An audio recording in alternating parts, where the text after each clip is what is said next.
agree? Is it reasonably possible that Wanda Darling fell because she passed out or fainted at the bluff? That would be possible. Now this was very unusual. Defense attorney McComas called Norm Thompson, the medical examiner who performed Wanda's autopsy. Generally, the medical examiner testifies for the prosecution in murder cases. Was there sufficient evidence for you to conclude whether or not this was, in manner of death, a homicide? No, there was insufficient evidence to consider this a homicide. Another option that you could have picked would have been an accident. Was there sufficient evidence on that? There was insufficient evidence to conclude that this was an accident. The most important testimony in this entire trial was Norman Thompson, who ruled the manner of death not a homicide, but undetermined. In fact, McComas offered a completely different possibility, that it wasn't Jay Darling who killed Wanda, but perhaps heartburn medication. It was very, very, very effective, but because it killed people, it had to be taken off the market.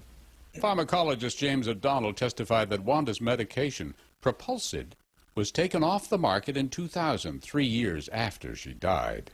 O'Donnell told the jury that Propulsid could have caused a type of heart attack that's untraceable after death, or Chest pain, rapid heartbeat, chest palpitations, dizziness, anxiety, weakness, fainting.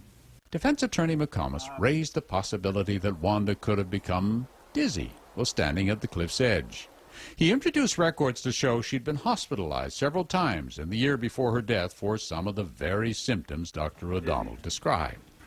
Of course, there was no way to prove that Propulsid had anything to do with her death. But was it possible? Did Wanda have an increased risk of falling?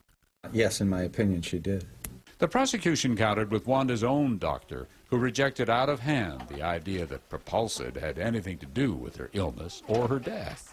All her symptoms were from her anemia. Once we treated her for anemia, she was not having any more symptoms. But the question had been raised. Was it something other than a push that sent Wanda tumbling down that cliff? You solemnly swear or affirm that the testimony... And remember how Darling's good friend Mike Rabb had told the jury about Darling's insurance scam, about the calls to agents when Wanda was out of the room, about plans to spend the insurance money on a good time? The defense set out to convince the jury that Rabb should not be believed, that he'd been threatened by investigators, eventually telling them just what they wanted to hear. You said, I don't think he murdered her. I really don't. And then they accused you of possibly being complicit. Yeah, it was literally the guy pointing his finger and he said, we'll get you too. Mitigating evidence? Maybe. But Darling still had a lot to answer for. If the defense had any chance of breaking down that long-standing suspicion that Jay Darling had murdered his wife, if it had any chance of destroying the brick-by-brick assembly of circumstantial evidence, then Darling himself would have to sit up there in the witness box and look the jury in the eye and sell his version of what happened that day up on the bluff. A risky thing to do.